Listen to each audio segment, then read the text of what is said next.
My name is Chloe Cole, and I'm an 18-year-old detransitioner from the Central Valley of California. I started socially transitioning and identifying as transgender when I was 12 years old, and I was fast-tracked onto medicalization at 13, starting with puberty blockers and testosterone. My parents actually had pushed back on me medically transitioning at first, but the team of the medical professionals that helped me to push me really to transition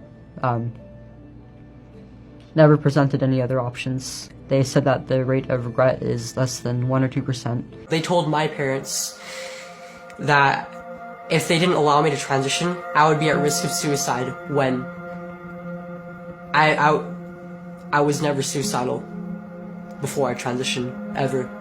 I had been diagnosed with social anxiety and depression. My mental state was rapidly declining, and my grades were really starting to suffer. And somehow this wasn't considered when I went to surgery. I was 15 years old. It was far too easy for me to go through this. After every shower, I would have to look down at these huge wounds. I mean, I was told that this would be part of the process, but you don't really understand until you go through it. It's certainly not for kids. No 15-year-old girl should have to go through that. I continued to get worse. I had to eventually drop out of school and go into an alternative program in which I was taking a psychology class. And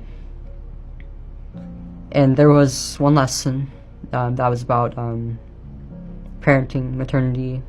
One of the most important parts of the lesson that really stood out to me was breastfeeding and how important physical affection how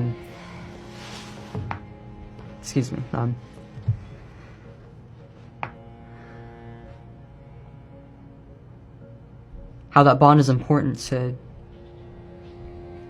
the emotional and cognitive development of a child. Before that, I never really thought about being a parent or breastfeeding.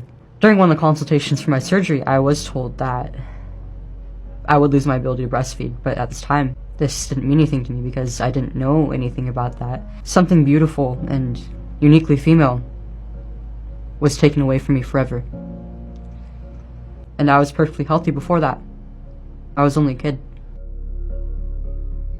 I'm still recovering to this day. I am suing my endocrinologist, my surgeon, and the gender specialist who recommended me to that surgeon, as well as the hospital that operated on me and Kaiser. I don't know if I'll be able to conceive a child or safely carry a term, and I certainly won't be able to breastfeed. And the people that did this to me need to be held accountable.